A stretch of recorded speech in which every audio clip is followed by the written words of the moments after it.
پل صراط چی چیز است برادر عزیز؟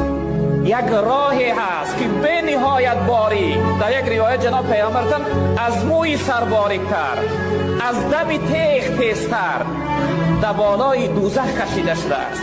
هر انسانی که جنت میخواه و داخل جنت میخواه شود باید حتما از روی پل صراط گذره، چون که راه جنت است. پل صراط یک کوپریکی هست، یک پلی هست که از بالای او انسان میگذره و در جنت داخل میشود.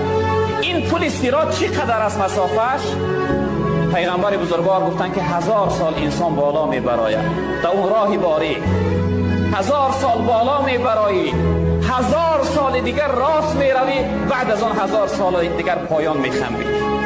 3000 ساله راهی که از موی سر باریکتر است، از دم تیغ تیزتر است.